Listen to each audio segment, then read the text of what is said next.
আজকে মাদ্রাসায় কি আনবক্সিং করলাম, চলো তোমাদের সাথেও সেই ছোট্ট গল্পটা শেয়ার করি। তো প্রথমে দুপুরের খাবারের জন্য সবাই একসাথে বসলাম। আজকে আমাদেরকে ডিম দেওয়া হয়েছিল। শুধু ডিম খেতে তেমন ভালো লাগে না, কিন্তু যদি সেটা ভর্তা করা হয় তাহলে বেশ মজা লাগে। তাই যেই কথা সেই কাজ, অল্প কিছু মরিচ আর পেঁয়াজ নিয়ে ডিম ভর্তা করলাম। খাওয়া দাওয়া শেষ করে মাদ্রাসার রুটিন অনুযায়ী বাকি কাজগুলো করলাম। আসরের নামাজ পড়ে আমি বাজারে যাওয়ার উদ্দেশ্যে রওনা দিলাম, কারণ সেখানে আমার পার্সেলটি ছিল।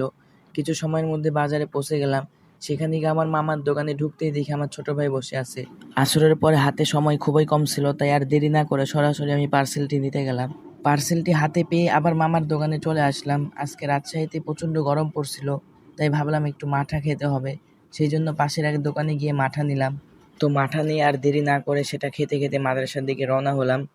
মাদ্রাসায় এসে তাড়াতাড়ি পার্সেলটি আনবক্সিং করলাম। এবার বলে রাখি, পার্সেলটি আমি নিয়েছি আরাবিয়ান শপ থেকে। পণ্যের মান সত্যি অনেক ভালো লাগেছে। যারা প্রিমিয়াম কোয়ালিটির হানি নাট নিতে চাচ্ছেন তারা চাইলে অ্যারাবিয়ান শপ থেকে নিতে পারেন। আর আজকে রাত্রে আমাদের খাবার ছিল আলু ভর্তা আর ডাউল। খেতে দারুণ লেগেছে। সত্যি বলতে কি, অন্যান্য মাদ্রাসার তুলনায় আমাদের মাদ্রাসার খাবারের মান অনেকটাই ভালো। তো প্রিয় বন্ধুরা, আজকের ভিডিওটা এখানে শেষ করছি। ইনশাল্লাহ সামনে আরও নতুন কিছু নিয়ে হাজির হব। ভিডিওটি ভালো লাগলে লাইক, কমেন্ট ও শেয়ার করবেন। আর নতুন হলে অবশ্যই চ্যানেলটি সাবস্ক্রাইব করে পাশে থাকবেন।